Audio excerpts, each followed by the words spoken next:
Good evening, ladies and gentlemen. Truly,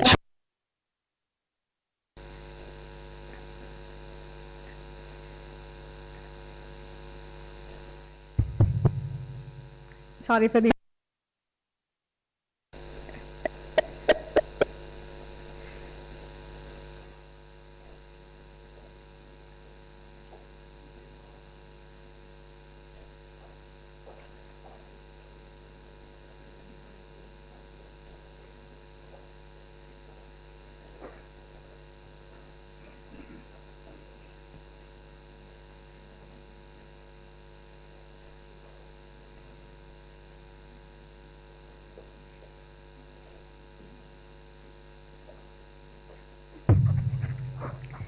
good evening,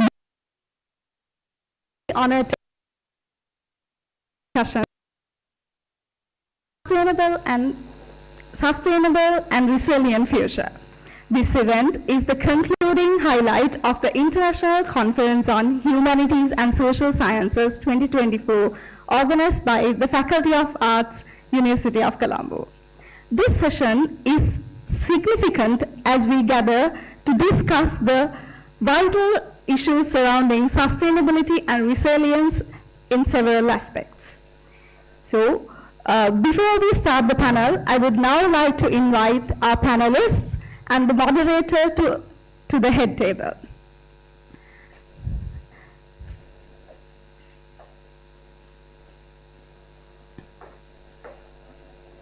Recording in progress.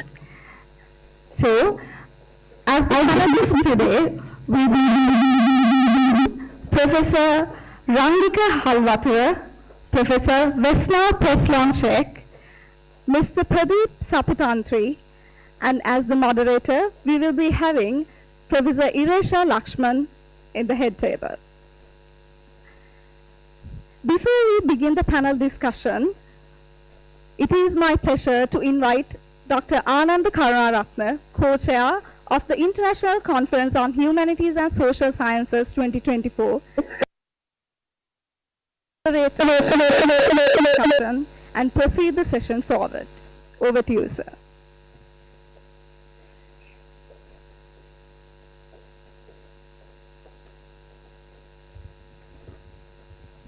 Good evening, everyone. It is very nice to see you all.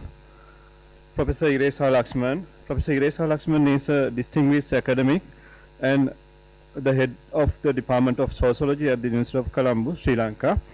She holds a PhD from Monash University, Australia, and specializes in second language education, sociology of education, urban studies, and migration.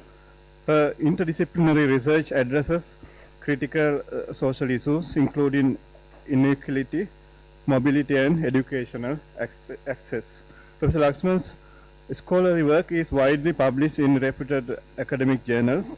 As a teacher, and also as a teacher, she is deeply committed to mentoring students and fostering a critical understanding of social challenges.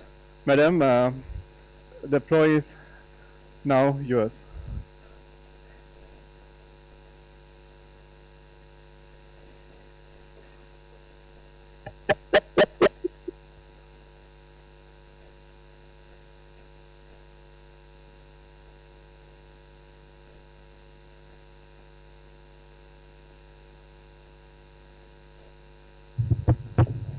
Thank you very much, Dr. Karunaratne.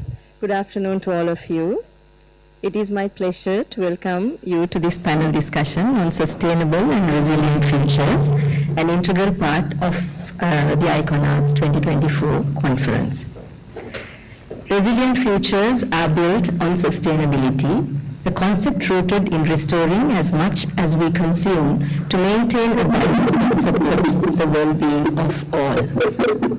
Ecologically, this means conserving resources, reducing waste, and safeguarding our environment for future generations. True sustainability, however, goes beyond ecology. It is a multifaceted approach that touches every aspect of our lives, from how we govern and educate to how we innovate and do business. In today's world, sustainability is no longer just an environmental imperative. It is a guiding principle for businesses. Industries like construction and engineering are embracing innovative approaches to reduce their environmental impact. These include minimizing carbon emission, adopting renewable energy, developing resilient infrastructure, and ensuring ethical supply chains. Laws and regulations now play an essential role in ensuring companies follow through on their sustainability commitments, turning sustainability from a lofty goal into a measurable and enforceable responsibility. Governance also plays a pivotal role in shaping sustainable futures. Effective governance provides the frameworks and policies necessary to address pressing challenges, promote resilience, and ensure that growth is inclusive and equitable. It fosters accountability, mitigates inequalities, and encourages collaboration across sectors to achieve long-term stability. Sustainable governance is not merely about policies, it is about creating systems that empower communities, protect resources, and support innovation.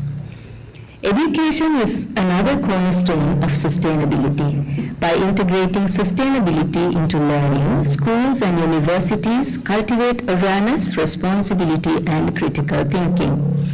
Education equips individuals with the knowledge and skills needed to innovate, adapt, and advocate for sustainable practices in their personal and professional lives.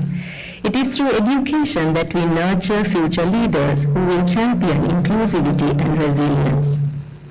At this crucial juncture of Sri Lanka, as we navigate economic challenges and embrace a period of change, the need for resilience and sustainability has never been greater.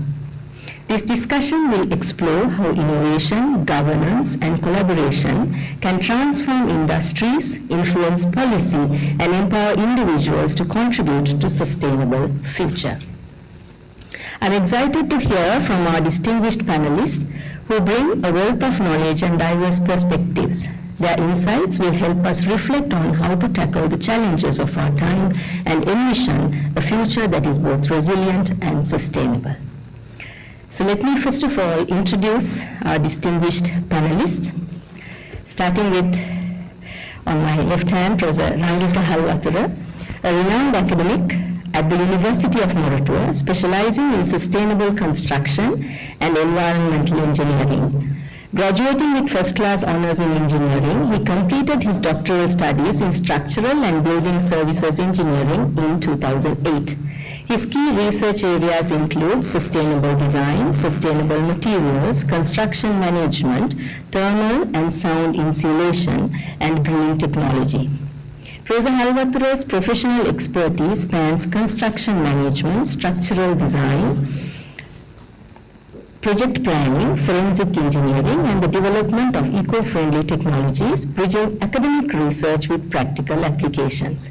His innovative work in creating sustainable design solutions and materials earned him the prestigious Most Outstanding Sri Lankan Award in 2017 under the title Best Inventor. With numerous publications and community-focused projects, he is committed to advancing resilient, environmentally conscious building practices in Sri Lanka. Professor Halwatura is a key advocate of integrating sustainable development into engineering education, equipping future generations to address pressing global challenges. Thank you for joining us today.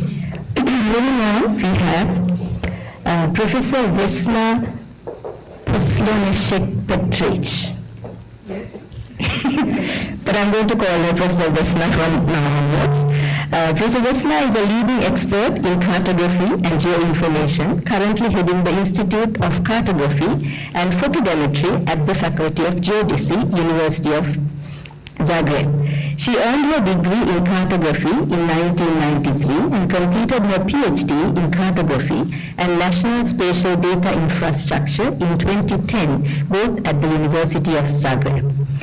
Starting her career as an expert associate in 1993, she advanced to teaching assistant in 1996 and became an assistant professor in 2015. She teaches a range of courses including spatial orientation and perception of the environment and practical cartography and modern concepts of spatial data organization and usage. Professor Vesna has contributed to numerous projects including the Erasmus initiatives and has actively participated in SDI development in Croatia since 2009. With 4 books and over 80 scientific publications, she is a prominent figure in her field, contributing to many geoinformatics applications for sustainability research. Her work integrates cartographic science with spatial data infrastructure, enhancing efforts in sustainable development through precise data visualization and geospatial analysis. Thank you for joining us today, Professor Vesna. Then we have our own Mr. Pradeep Saptantri, who is a graduate of our university, who is currently serving as the Secretary to the Honorable Prime Minister of Sri Lanka, playing a pivotal role in facilitating governmental operations and ensuring smooth communication between the Prime Minister's office and other governmental agencies.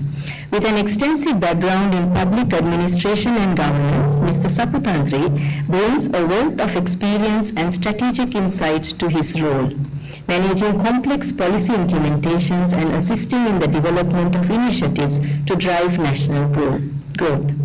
Known for his meticulous approach and commitment to public service, he has been integral in coordinating efforts that span across economic reform, social welfare, and national security. His leadership emphasizes transparency, efficiency, and a collaborative spirit within government operations, aligning with the administration's vision of progressive governance. Mr. Saputantri's dedication to public service and his diplomatic skill set him apart as a key figure in supporting Sri Lanka's path towards sustainable development and social equity. Thank you for joining us, Mr. Saputantri. Right, so without further ado, let me ask a question from Professor Harvatro. He was very keen to talk about true sustainability and how true sustainability has now been misinterpreted and almost become a business. So my question to you today is, innovation is often considered the key to achieving true sustainability. In the context of civil engineering, what innovative approaches or technologies do you see as transformative for making construction practices more sustainable?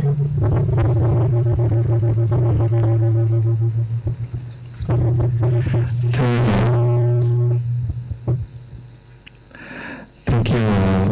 Yeah, it's too much.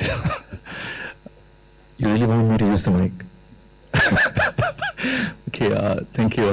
First, I should thank the organizers for inviting me for this thing, and also more than that, taking this particular sustainable issue into your the field. Because at the time we all thought sustainability is always going with engineering, and it's into construction, but actually it's not the real case, because people, as Iresha clearly stated, people have converted this sustainability concept into business. So from there, we are moving to the production, and there we are going to the construction or the civil engineering. Starting the discussion, before that, thank you for that particular glorious the introduction. I don't know I'm really deserve to get that particular sort of the introduction, but anyway, going to the topic, it's a long question with a lot of subtopics. Let me start with the sustainable the definition. Going to the sustainable definition, starting from the UN the definition. They say the sustainability is not really, it's, if I made it into a simple form, the sustainability is not really going back to the cave, not to go to the jungle and, there are some leaves and, spend the life in the jungle. That's not really the sustainability. Sustainability definition says you have your satisfaction. The limit is the sky. You can have anything under the sun to make you happy, but don't ever compromise the satisfaction of the next generation. If you are compromising to achieve your satisfaction, if you are compromising the next generation's ability to be happy, then that's the limit of the sustainability. So keeping that particular definition, you have to understand where are we now. Okay, let me bring a small post which was there in the Facebook. It was basically two images. One is the jungle, where the rest of the animals and take the world, the living beings minus human, they live in the jungle. The other photo is where we stay, that is the city. So the comparison says, the two photos are basic. One is the jungle, the other one is the city. The title says the human mind, the world minus human, they live in the jungle. Where the human lives is the city. So that two images, I think they clearly explain what is meant by the sustainability and what is meant by through sustainability. Going to the jungle, there again we have a lot of creatures, living creatures. Again, the world minus the human, they live in the jungle. And you look at the profile of the jungle, you consume, once it is consumed, that will be going back to the nature. You come to the city, you consume, and through the sustainability concept, we have reinvented few new terms, reuse, recycle, or maybe upcycle. There are a lot of terms in the city, but even with all these new terminologies, we are in a mess.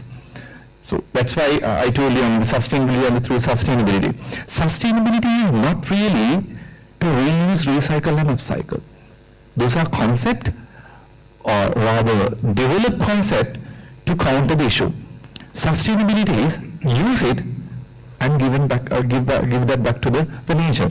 But unfortunately, since we have, since based on the way we lived, we have messed the whole scenario, and we have invented new terms, reuse, recycle and upcycle, and so many other words. So that is not because of the real, that is not the sustainability, but that's sort of a need created by human to counter the issue.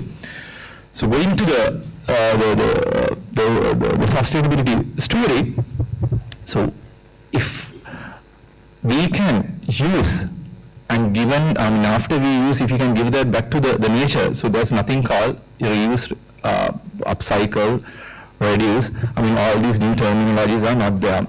So the issue is, you use the material, especially with the construction and whatever the applications, especially the engineering application we use, and we process the material. Once we processed, that cannot be again given back to the nature, and we have created the mess. So that is the issue between the through sustainability and the sustainability. Going to the second phase of your education innovation, I still can remember I met one of the Nobel laureate in 2018. He was talking about innovation. And he says there's no innovations happening in the world now. These are all disruptions. So whatever you invent is no longer helpful. It may be helpful to the people, but not to the world. So it's not really invention, it's a disruption. So if you are going with the business and converting the business into sustainability, I think the first thing you need to understand is, we basically have disrupted the story, and to counter the matter, we are inventing new other terminologies, but they are not really existed. Going to another interesting the cartoon, I couldn't bring the image. There's the human who is talking with the sun, and that particular person talked to the sun and says, it's too hot for me to stay.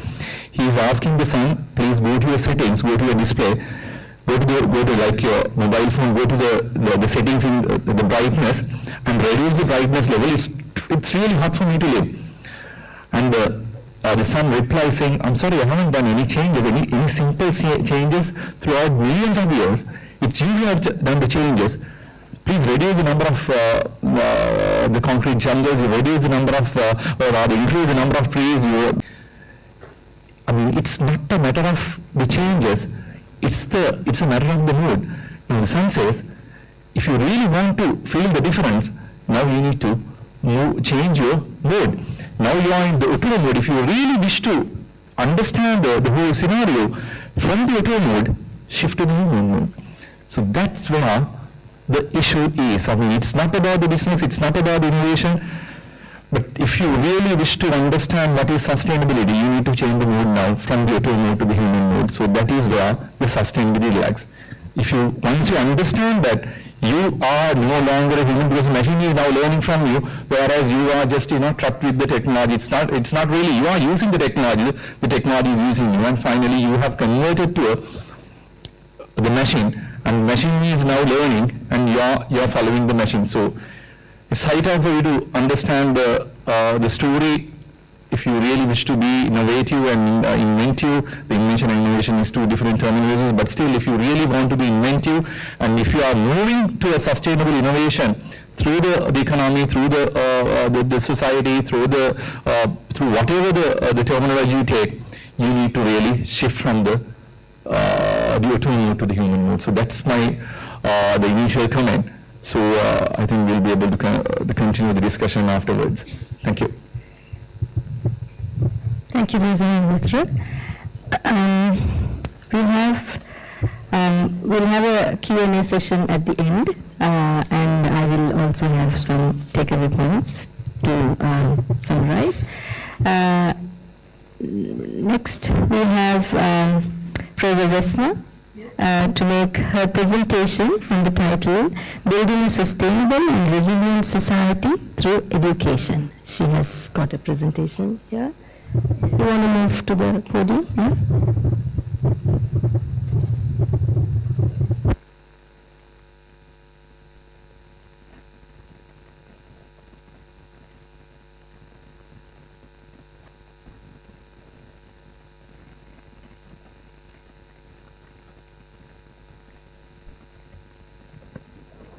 Thank you very much. Is that okay? Yes. Thank you very much, and thank you a lot for invitation for this panel. Short presentation about my academic view. As Professor Isha said, I work. My main background is cartography and spatial data infrastructure, but past 6-7 years I work intensively in the frame of Erasmus Plus project, especially capacity building project for preparation of new curricula and new teaching material. So, not yet? Yes, okay. We are aware that the world is facing many changes today. Perhaps the most important: population growth, migration to our city and urbanization, lack of resources, climate change, and natural disaster. Today, we can say that lack of resources is a strong momentum to develop of circular economy. Globally speaking, 4K area are food, water, energy, and waste. Here I emphasize the approach of European Union, since I'm coming from them. European Union which leads in the way because it is poor in resource and forced to find a rational and sustainability solution, whatever it is food, drinking water, energy, and waste. And prepare a very strong strategic plan, strategic document until 2030. Second unimportant area is urbanization. Today it is exposed to great challenges due to population migration to city and of course lack of resources. We have found a solution to the concept of smart city, which take a much more comprehensive view of the problem of city and the challenges of planning and management. Digital today is everywhere. Digital technology for sustainability world. Without digital technology, we would not be able to develop modern concepts. One of example how to introduce this new concept is two project which is currently active. This is Smart VB, Smart Western Balkan, and Bloom's project, which we will start, I think, in January in North Africa. Both of that projects are directly deal with circular economy and modernization of city planning and management. However, in order to be able to do that, we must have adequate education. When we talk about education, here I primarily means to education of professional and education whole citizen and whole population, all citizens. World Economic Forum highlights 4 global trends that will shape in higher education in the future. That kind is learning from everywhere. So we have COVID before few years, and we know how that is important. Replacement of lectures with active learning, learning skills that will remain relevant in changing world, and using formative assessment instead of the high-stick exam. Following the trends of higher education in the future, university always face external and internal challenges.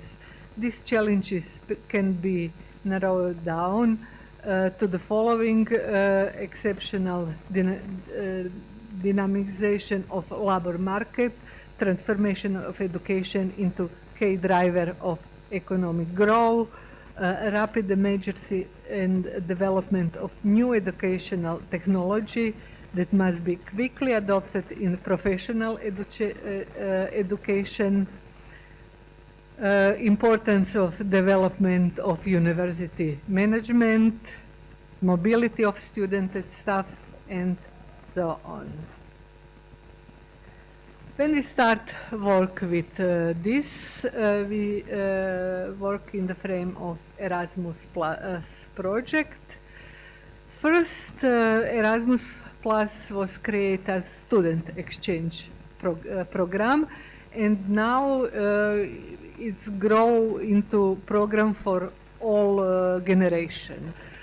Today, with a budget of 28 billion euro for the period 2021-2027, Erasmus programs aim at create equal opportunity for all and sustainability development in accordance with environmental protection and keeping pace with digital technology. This is listed main priority from this Erasmus program. It is inclusion and diversity, digital transformation, environmental participation in democratic life, and so on. Here is overview Erasmus Plus project where our team, our faculty was participate. I must especially emphasize here for DAR project, where we have 2 partners from Sri Lanka, this university and University of Peradeniya, and of course we continue our collaboration after project lifetime. Within this mentioned project, We worked exclusively on improving teaching curricula, introducing new curricula in study program, and developing long life learning courses. In past 8 years, we have just created a pool of 300, almost 350 topic and courses. Most of them are available for using worldwide. Of course, parallel with new program, the approach of learning itself is approach to student and also changing. Those methods such as problem-based learning and student-centered teaching is increasingly present. So this is shift from classical learning model to student-oriented model and problem-based learning. And for conclusion, I can tell that sustainability, resilience, renewable, and reusable are driver for new concept of creation of smart world. Digital technology is both driver and enabler of changes in modern world, especially in the field of smart city planning and development. Making change, it will be happen only if we need smart digital education professional, and as well as all citizens. And Erasmus Plus program can be good tools to help us to solve some problem in higher education. So this is Erasmus capacity building in higher education program, create a special pool of teaching materials for new university and new long life learning courses which can be used wide. Thank you very much.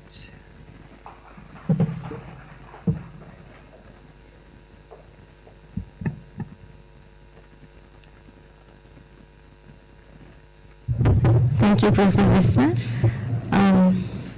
Moving on, we have Mr. Sapatantri also making a presentation on policy formulation and governance for resilience and inclusive societies. His presentation will address the question, how does the new government's policy framework address the principles of sustainable governance? I think something that we all would like to listen to this time and age. Mr. Sapatantri, would you like to come here?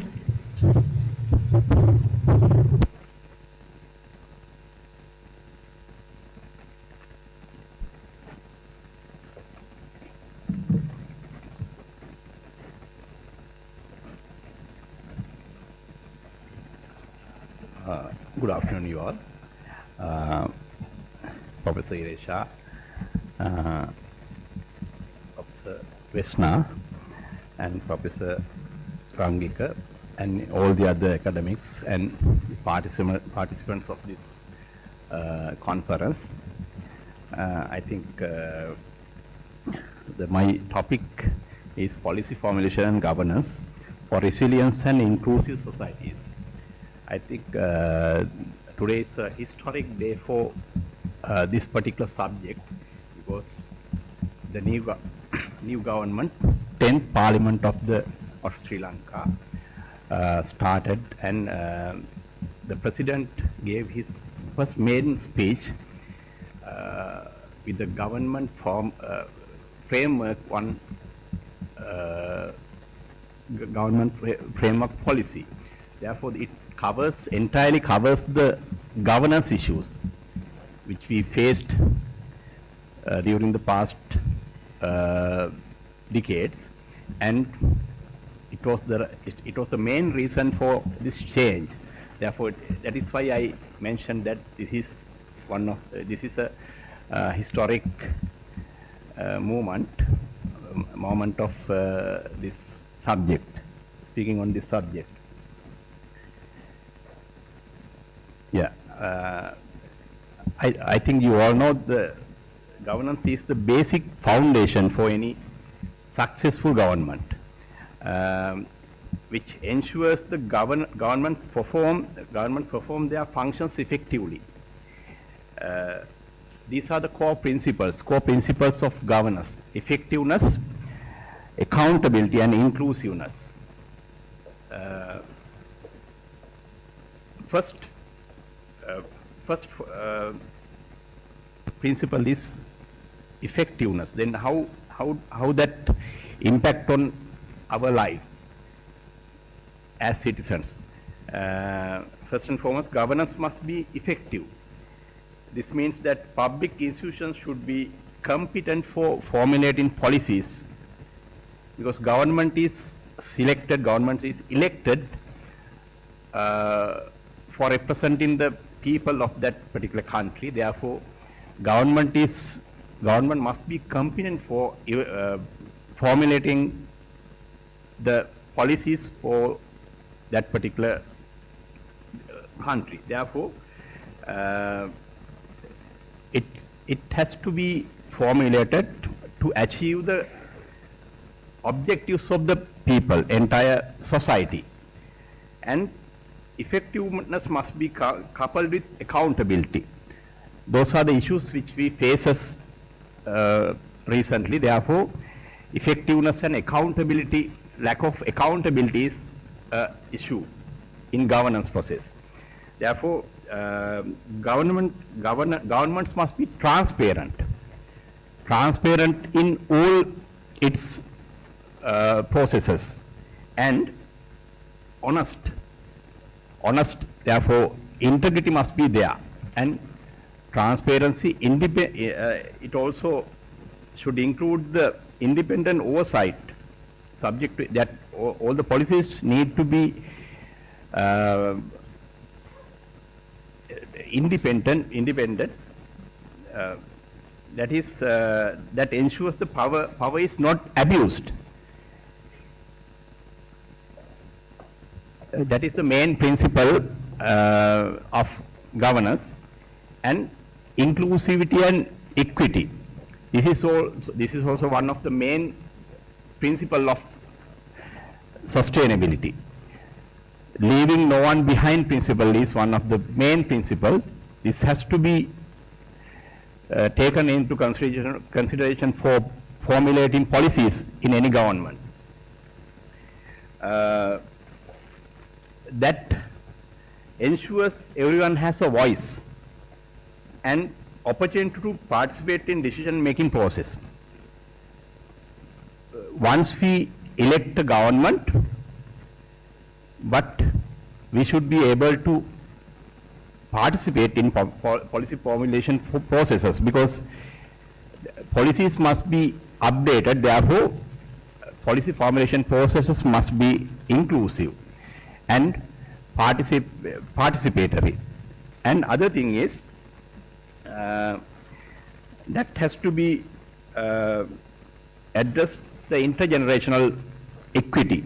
As Professor Rangika said, we should not compromise the needs of the future generation with our decisions.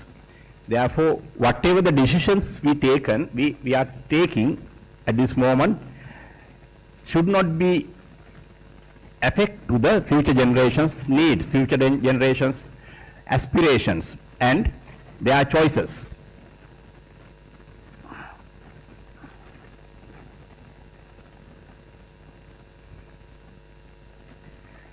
Then the next principle is resilience. Then how do we address the resilience? Capacity of a society to absorb, adapt to and recover from disturbances. We have faced so much of issues during past few years because since we didn't have resilience in economy in our country, then we were not able to face the economic downturns. And there are environmental issues also, climate change issues, and then we have to have resilient systems for facing those issues. Then social equity.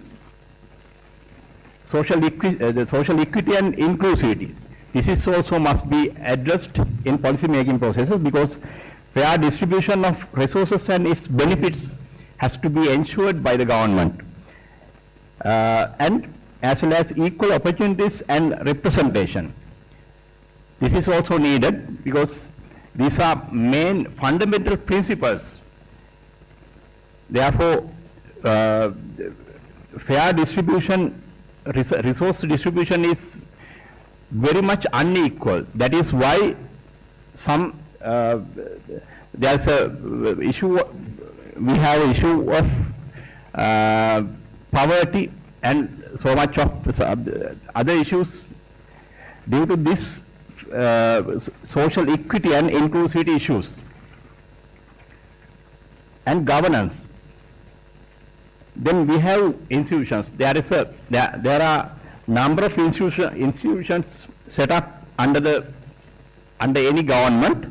Then we have policies and practices. Then whatever the institution, there may be the institutions have been set up for a purpose. There may be a specific purpose for each and every institution. Therefore, there may be a policy there should be a policy for that particular service delivery process.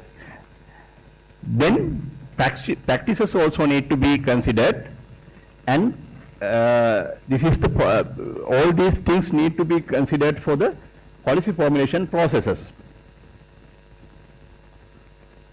Then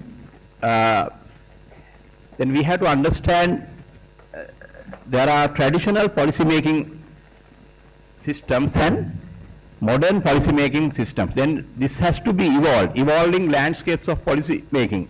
Then we know that earlier we identified the issue and develop policy options. That is called linear system, linear process. We understand the issue and we develop policy options for that particular issue, and decision making and legislative processes for that particular issue. But currently, modern policy at the modern policy making processes, we can't apply the previous systems because issues are complex and interconnected. Challenges are interconnected. Therefore, we have to find some other ways for formulating policies for the current issues. Then we have interconnected challenges that surpass traditional boundaries, and issue like a climate change, inequality and globalization requires innovative solutions, because most of these issues are not limited to one territory or any other location. Therefore, then we need to find more innovative solution for these issues. Balancing economic growth. Economic growth, there may be priorities. We have to identify priorities. Then at this modern policy making processes, economic growth, social equity and environmental sustainability are connected to each, because we can't separate these into three. As in the previous presentation, Professor Vesna very clearly mentioned that we can't separate these these three concepts, three concepts as three issues, because we have to, all these things are interconnected. Therefore, finding solutions for these issues is very much complex. Therefore, we need to find modern and innovative solutions for these kind of issues.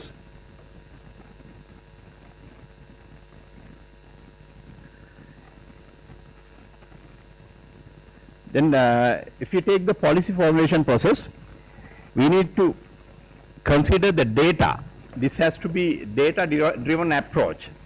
Then due to this complex world, complex effective policy making needs to relies on evidence. Therefore, we have to use updated data. This has to be data-driven approach, and then we have to identify patterns and trends. There may be different patterns for the issues.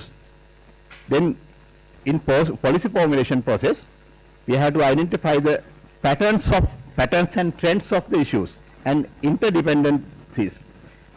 There may be interdependencies of the issues, and this has to be considered as local, national and international, because there may be transbound, these are the global issues are, most of the issues are global. Therefore, then we cannot restrict to one area. Therefore, we need to think all these are interconnected and surpass the boundaries, the physical boundaries, and AI and digital tools, predictions and modeling, because we need to use modern technologies for decision making and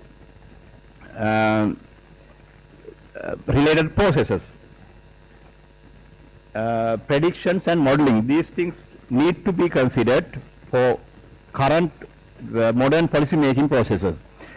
Other thing is stakeholder feedback. We know that although governments are elected for the policy formulation processes, we have to take all the stakeholders into, we have to consider all the stakeholders' ideas for policy making policies. Therefore, there may be different kinds of stakeholders, business citizens, there may be citizens, civil society organizations, and there may be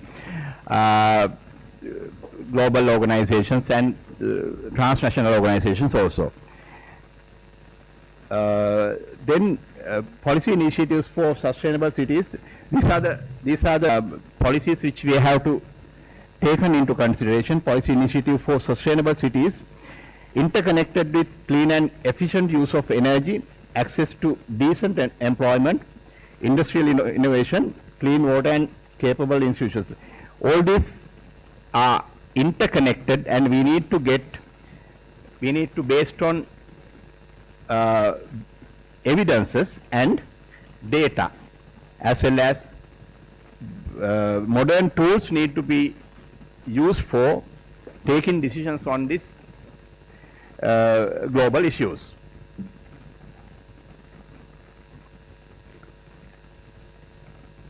Then how do we understand the mechanism for effective policy making? Then, as I told you earlier, the policy making is the basis for good governance. It involves complex processes. Then we need to have careful planning process, and implementation and evaluation should be there. Then the policy has to be evaluated in each steps. In policy making processes, in order to have governance in policy making processes, we have to have a effective evaluation processes, and careful planning process has to be there.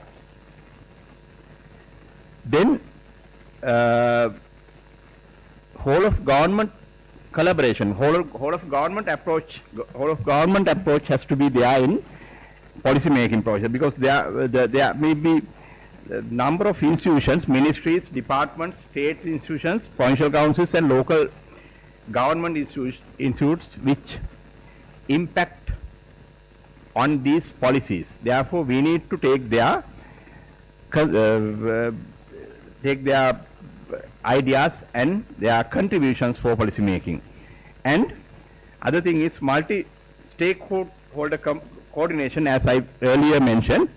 There may be private sector, intergovernmental organizations, multinational organizations, and civil society organizations, and academia, experts and think tanks, general public. All these are stakeholders which need to be considered for policy making processes, and proper resource building and guidelines. Finance for formulating policies, we need to consider about finances and other resources. Then instructions for policy implementation. There may be instructions, and there should be a process needed. Process has to be identified. Monitoring and evaluation processes need to be there for any proper policy evaluation process, and as well as knowledge, experience and skill sharing. This also needed to be considered, and technology sharing, collaboration, research and development. All these factors need to be taken into consideration for effective policy formulation process.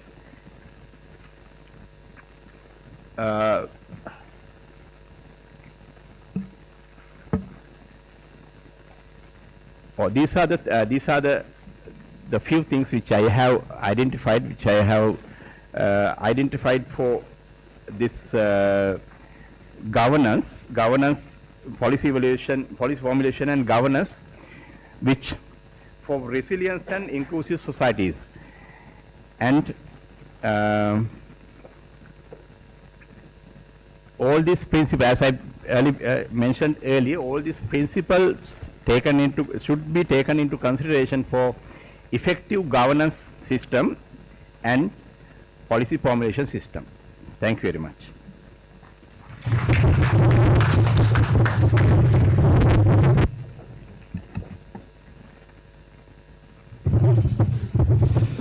Thank you, Mr. Saptantri.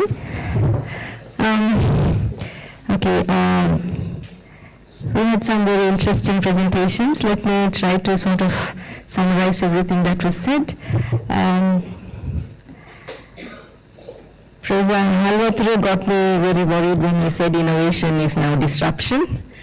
And then later on, Mr. Supplementary said that we are looking for innovation. So I'm now seriously worried as to whether we are going towards disruption.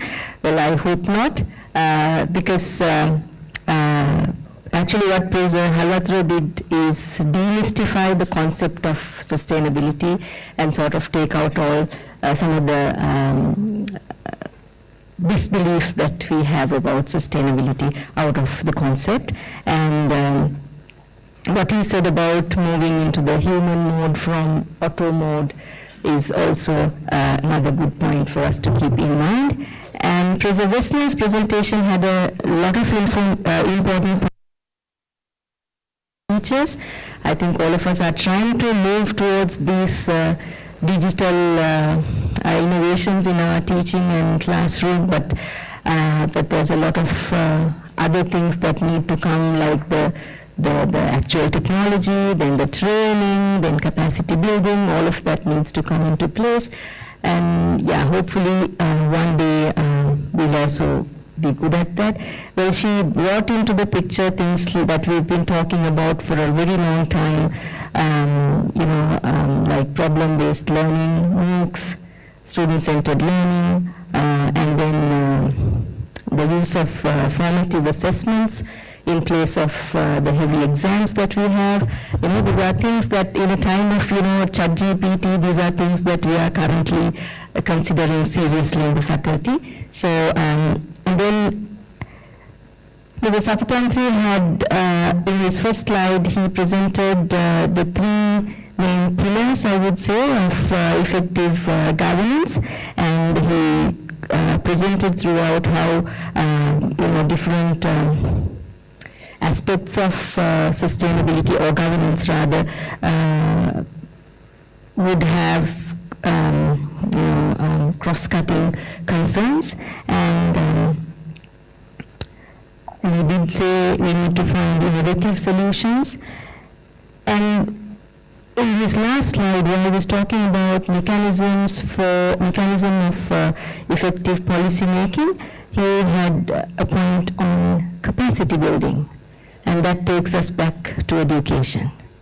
So I think as a faculty involved in humanities and social science teaching, we need to focus on developing the capacity of our students to meet the challenges of sustainability in the future. I think we are already doing it, but there's definitely more scope for improvement. So with that, with those few points, let me open the floor for the audience for a Q&A session.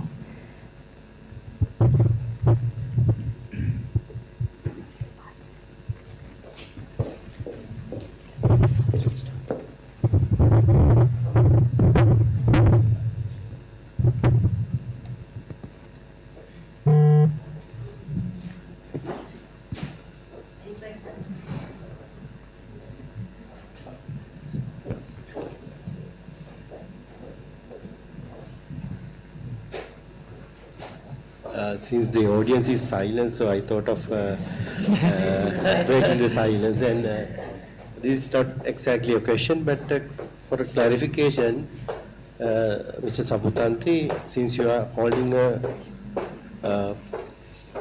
what do you call, higher position in the government, and you mentioned that how do we formulate policies and all these processes. And my question is that if the government, I would say our government, the government is ready to implement this, because now we have experience, especially in terms of policy making. Former governments implemented policies very ad hoc manner. For example, carbonic fertilizer policy made a disaster in the country. So when we teach and when we study, there is a policy cycle that we should follow when we formulate policies. So do you think that this the government, or at the policy level or the decision making level, at the political authority level, do they have a real preparation or willingness to apply scientific ways, scientific method to formulate policies and to implement them, especially from the central government level to the local government authority level? Because now most of the developing countries, we see that a lot of responsibilities are handled by the local government level. Now we have 3 layers of governance, central government, provincial councils and the local governments. But still we are lacking of delivering services to the public properly. So what is the preparation, or what is the plan from the government to deliver these services to the public?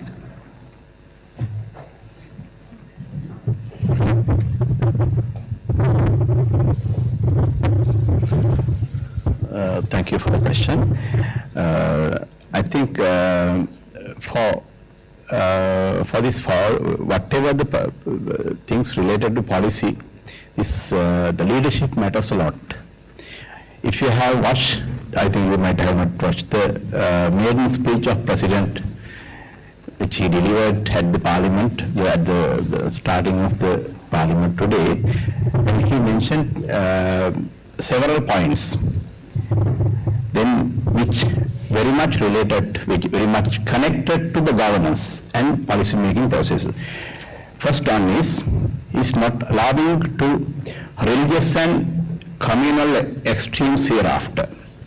Government or any institution will not be allowed to have these extreme policies or extremes hereafter, and accept multi-party systems, democratic systems. Those are the 2 main points. And strengthening democratic government, that is building people's trust on institutions.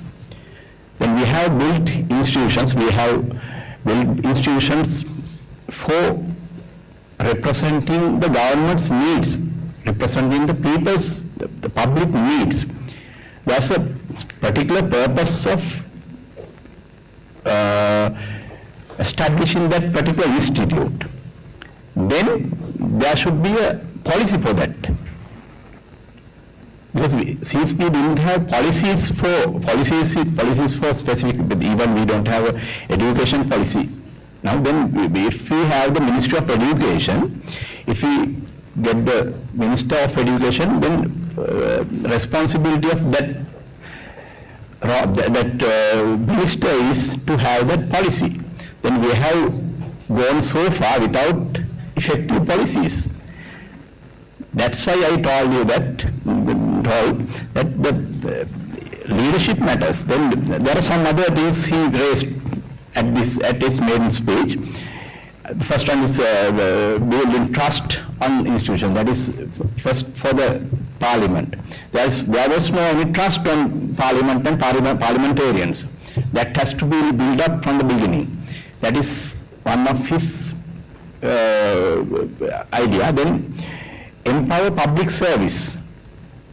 There are two aspects of public service. Then public service is not satisfied with whatever the things they get to, whatever the duties they do, and the public is not satisfied with the public service. Service delivery of the public service. That also has to be addressed with policies.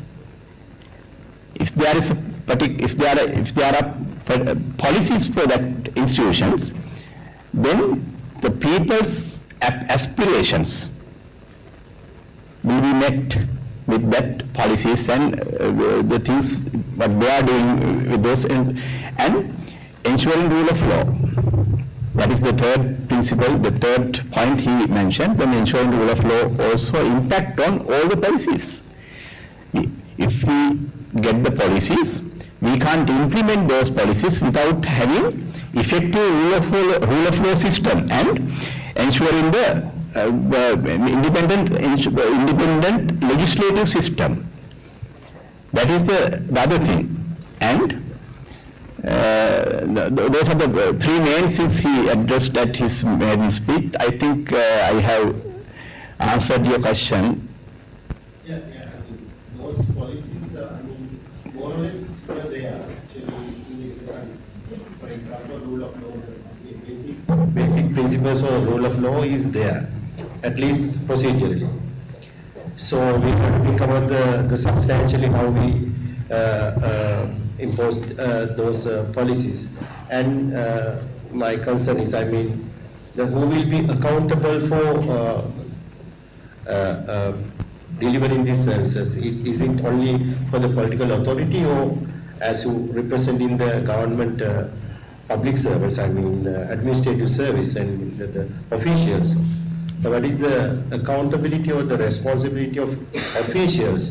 Now, as you said, that the political will of the leadership is there. As you mentioned, they have think of certain areas of policies. I'm not going to continue my question, but what is the preparation of civil service or the public service officials in terms of accountability of delivering services? And on the other hand, if they are not delivering the services, how do we assess them? If there are any punishment system we are going to impose, or what is the system we are going to introduce? Okay, I think we can understand the situation by looking at the election result. I think you might have seen the postal votes percentage. What's why the public servants vote for a change? When they were accountable for such things, but without that leadership, without that genuine leadership, they can't survive. That is the thing, because without leadership, because the policymakers are policymakers are appointed by the people directly, and they are making the policies. Virtually, they are making the policies. I think the policies, policy formulation process is done by the officials, but policymakers are elected. Then, as you mentioned that about the rule of law and other the breach of trust and the breach of laws, existing laws, accountability goes to the, mostly goes to the officials. Very rarely ministers are caught. Very rarely ministers, so the leaders are caught, but mostly the officials. But what is the guarantee of, mostly what happens is, they want to survive. They want to survive, therefore they have to do whatever instructed. That's the thing, because that is why I mentioned that everybody wants a change. Who is change, as I told you earlier, in most of the times, the leadership for the change takes by the public servants. Leadership for the change. Therefore, your question is valid, but we have to find an answer collaboratively, because the public servants are very innocent. They are trying to survive, but they have an accountability. Accountability is with them.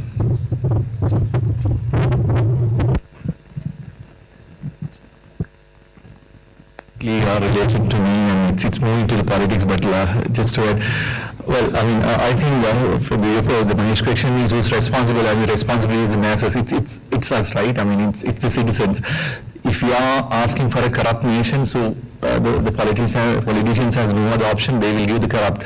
So it's the matter of our wish and the will. Linking your the political question with the sustainability, the theme of the panel discussion. Well, the sustainability is also the same. I never believe the sustainability is a theory or a concept or a belief or even a concept. It's our own attitudes, right? I mean, if you are demanding the sustainability in the wrong way, the industry will or the business will give it in the way we request. Giving a small example now, let's say if you are to ask for big buildings, big roads, wider roads, then we put the sustainability and the green determined at the front, and we go ahead with whatever the majority wants. Now let's say we are building, we'll take the housing, the industry, one small correction to what was talked about innovation. I'm not really talking, I'm not really saying that the innovation is bad, it's a must, I mean, to proceed with the world, the innovation has to be there.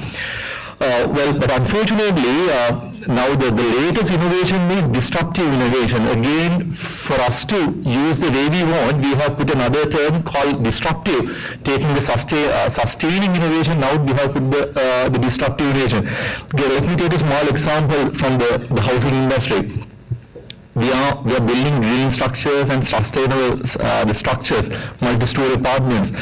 Going to the definition, we say don't compromise the ability of the next generation.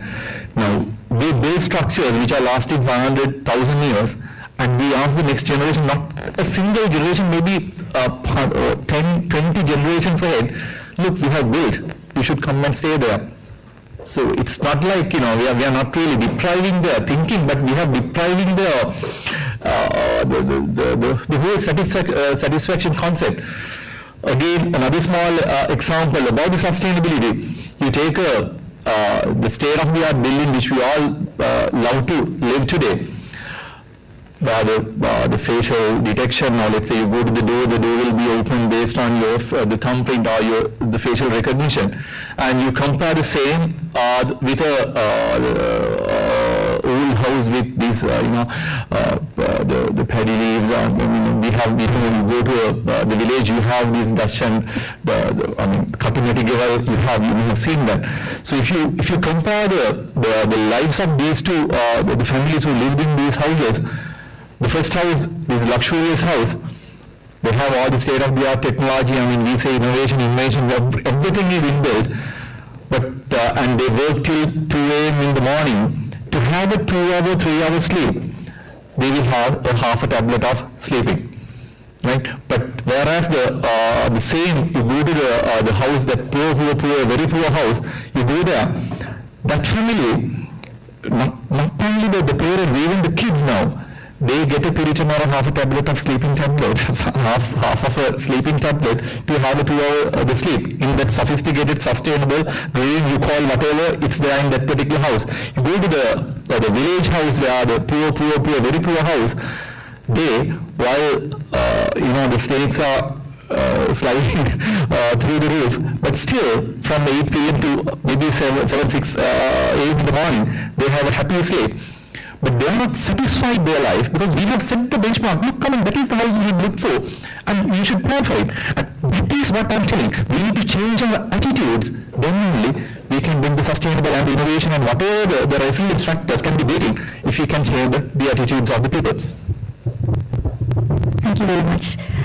We have a question from there. Yes. Yeah, thank you so much for the opportunity. I'm a political related person. So my question regarding the sustainable governance. So when your presentation also you have mentioned it, they have some issues in the public administration service. So they are delivering the not a higher performance for the public to service. So my question was, sustainability always discuss and always observe what's the output and what's the outcome of the result. So after the independent, we have the service and but unfortunately, who are people didn't study the public administration in the universities. There are people who just entered the public administration service.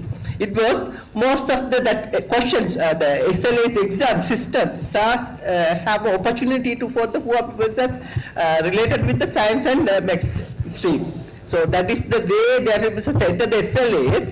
So they are people just going for the become SLAs officers. So they are people just given the different type of the service to the public. So same like this. You are mentioning that postal vote of the last presidential election or parliament election. The postal vote, 6% has rejected voter also source from the postal vote. So, but how we can evaluate, how we can evaluate the service to the public, to the nation. And another things we can take the another example in the A-level exam. Who are people that get the highest marks? They are people that go to the universities. Who are people that second get marks? They are people that go to the teaching college, and they are people that come and beg to teach the schools. So how we can give the quality service to the public? They have the mechanism in future, your governments. My government, I'm a public servant. Yeah. Whatever the government comes, we have to serve. Yeah, that's not my government. I am not entitled to. I am not. I don't have.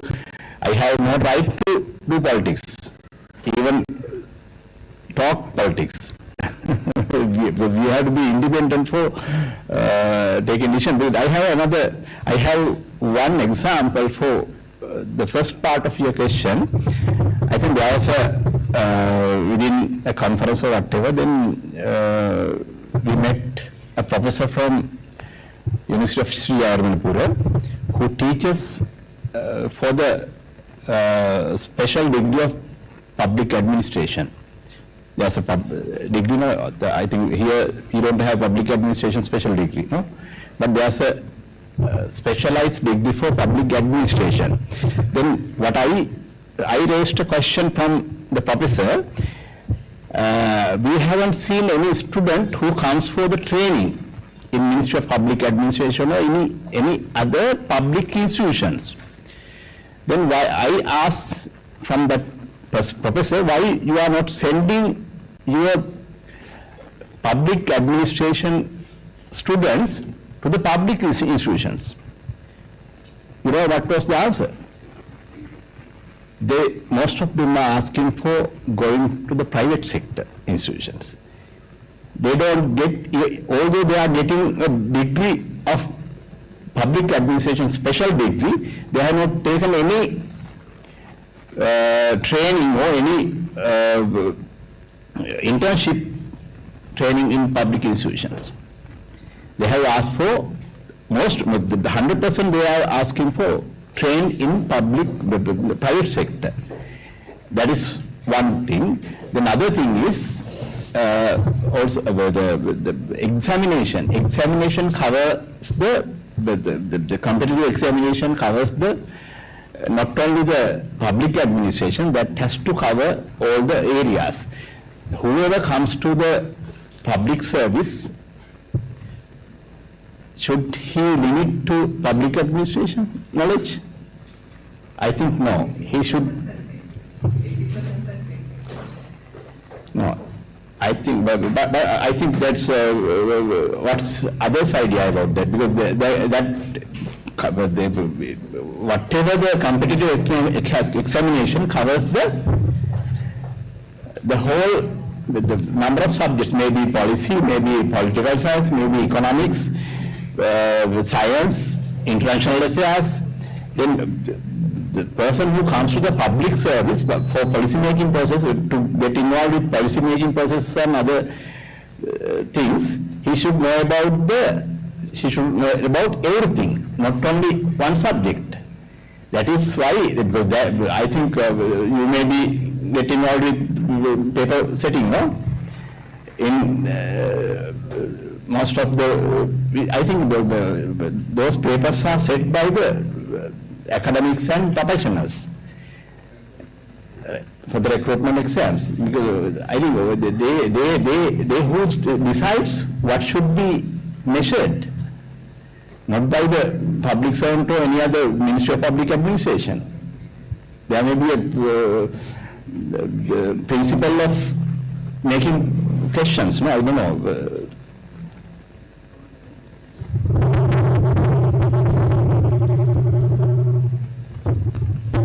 Mr. Substanti seems to be in the spotlight today. We have already waited the last question. We have a question from Professor Subhani. Where's the mic?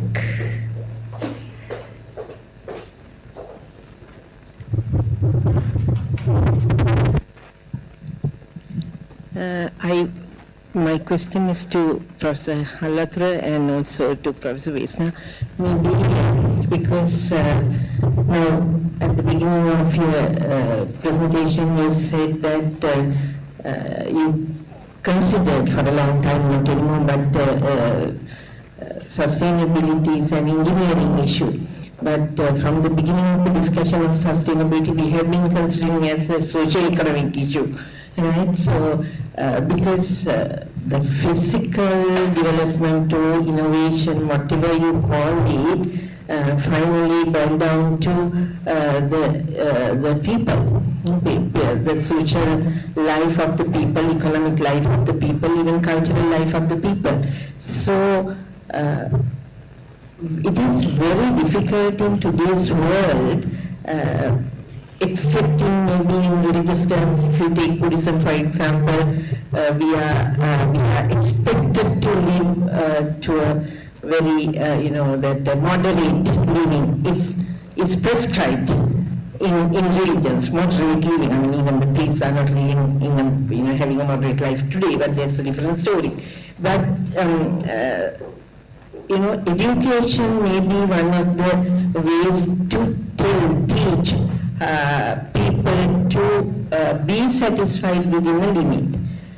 If you take Marxism, for example, that is the entire idea, but where is Marxism today? It's no longer there, because in today's world, we don't see that it is possible to tell people in a globalized world that be satisfied with these limits, because we are all the time in this global world telling people that there is more to achieve, not only physically, but in many different ways. So people are always tempted, people are told, people are given examples of how to aspire to more. Now we have come to this, yesterday I was reading about this new innovation in this robo woman who is capable of even giving birth. So we have gone beyond the limit already, the entire world. But we are all the time, at the same time, we are seeing the distraction, we are seeing the negative impacts, and we saw that future generations are at stake. So how can we tell that a person living in a wattle dome house with a thatched roof, that, how do we know that they are satisfied, and how can we tell them, the others, to show that and say that be satisfied with this? Because the world is very fast developing and more things are coming. Maybe the education can do a very big role, but without having practical examples in the world that change the attitudes of people, to see them and change our lives, and to compel them somehow to be satisfied, we don't have limits for satisfaction. So because this is I think this is a very big exercise of controlling your people's minds, imposing restrictions on them. And I don't agree with imposing restrictions on people's needs, right? So then what is the solution we are left with? On one hand, that we are improving, developing, showing, building new things, new innovations, and on the other hand, we are asking people to restrict their own lives. So what is the solution? Things, I'm not really asking anyone to restrict their feelings or restrict their satisfaction. You should have, that's why I told you, you should be able to achieve anything under the sun, but don't ever compromise the ability of the next generation. So, the easiest and the possible, I told you it's partially parts and parcel of your attitude. So the changing the attitude is not really controlling yourself. But I personally believe, and this is my personal belief, if you really wish to bring this the sustainability concept to the modern world, the easiest way is showcase the brands. We talked about it, Sophia, why not we talked about the people who are living with a sustainable life? Why don't we bring their lifestyle and the life achievements, personal achievements, and make them as the brands in the society? But we don't do that. It's again part and parcel of the whole business, right? And easiest way, as you said, it's the education, and even the education, it's not about the science and maths. The best is the history. History, again, not to talk about the kings and the eras and the sculptors they did, but the technology and their lifestyle. Don't ever think we had about 100, 200 odd members lived in this Anuradhapura era. There could have been millions of people. But they knew one thing, which we also knew, but we didn't want to believe. That is, it's not about Buddhism actually. It's a real truth. We all are temporary creatures of this world. We will die one day, but today, even the people who, the person who's sitting in the ICU bed, last minute, the last second, we are trying to stay for another additional second. It's not really bad, it's good, but at the same time, you understand, we are temporary creatures to this particular world. So that can be taught to the people through the education by teaching the proper history. Almost all these structures which we built in the past, they are either natural or new natural.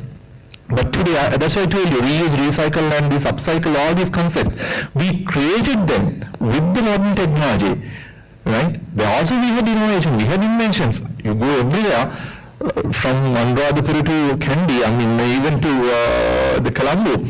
So we had a lot of inventions, but unfortunately, we are depriving the thoughts and their creations by bringing the modern science and the modern technology. So we are branding just because we want to have the business, not that we want to have the sustainability.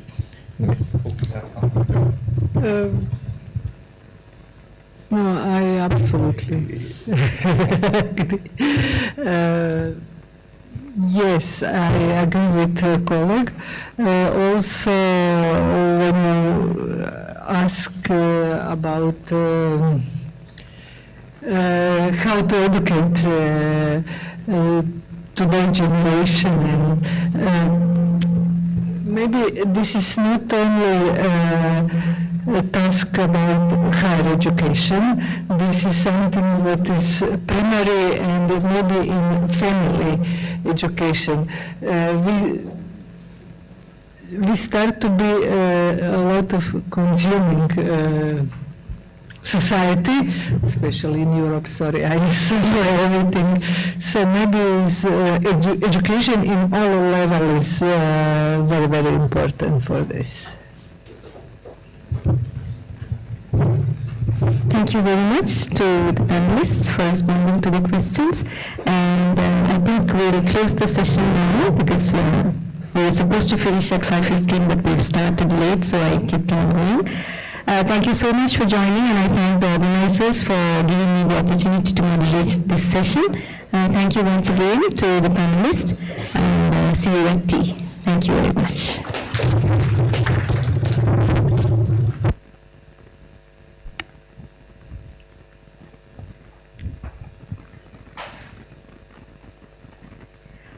Thank you so much for that fruitful session. I'm pretty sure everyone here was guided through an provoking discussion today. So, as a token of appreciation for your valuable contributions, I would now like to invite co-chair Dr. Anand Karunaratne of IConArts 2024 to give away the token of appreciation. Following Professor Rangika Halwathura,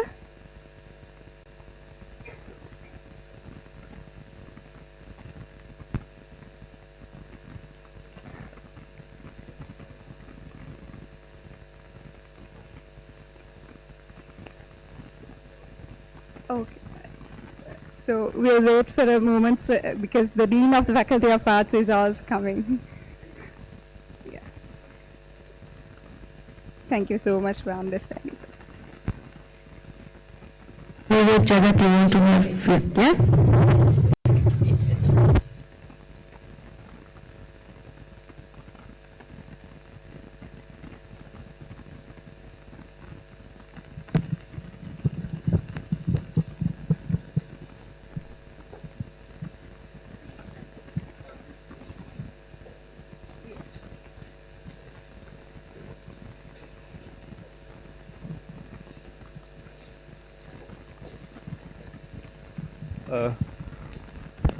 Good evening, everyone. Once again, it is very nice to see you all.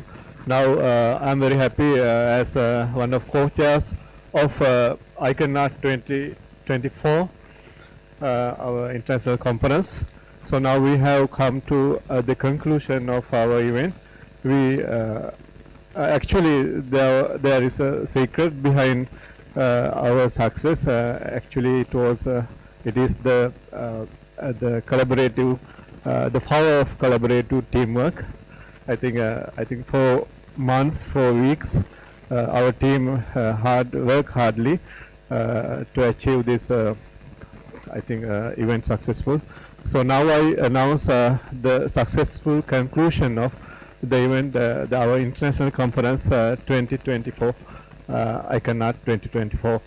Thank you so much for your great contribution, everyone, from the Vice Chancellor to the Dean and senior faculty members of the Faculty of Arts, and also international delegates and academics, and also the other professors and academics who contributed from the outside of the country. And thank you so much, everyone.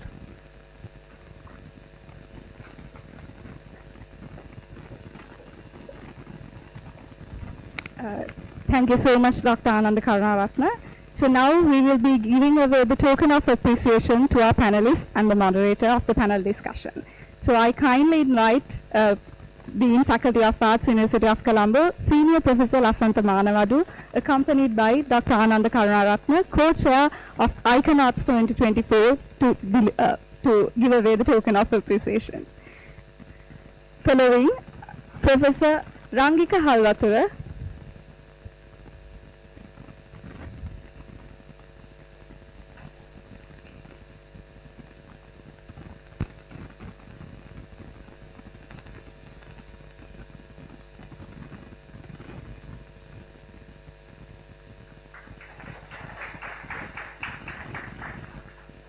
Professor Vesna Poslancek,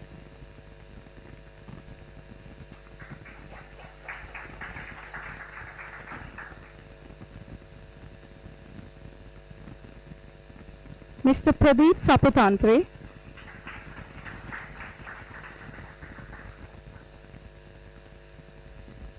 and finally our moderator, Professor Iresha Lakshman.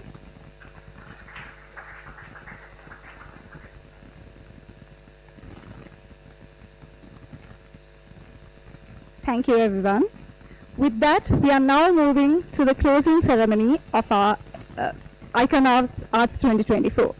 So, to conclude the ceremony officially, we would now like to invite Secretary of the Conference of 2024 to deliver the vote of thanks. Over to you, Ms. Asanka, Dr. Asanka Fernando. Sorry, Dr. Alanka Fernando.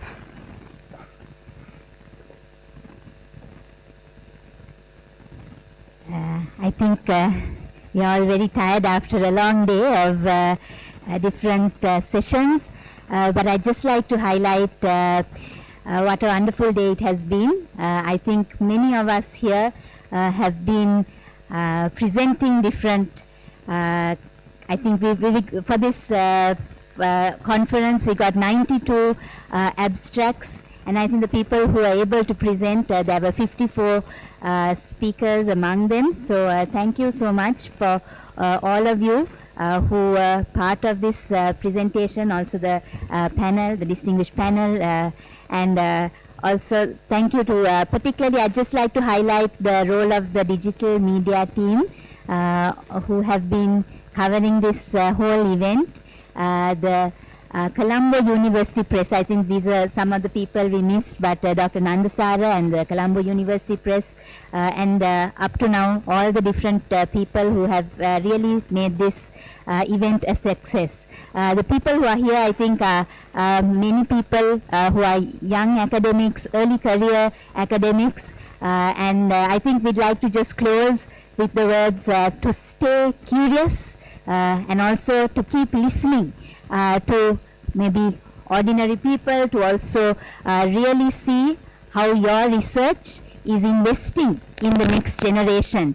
So I think this is something which we'd like to just leave with you as just a word, and thank you everybody for being a part of IConArts 2024, and yes, have a good day, and we are going to go into the cartography room for tea now, so thank you so much.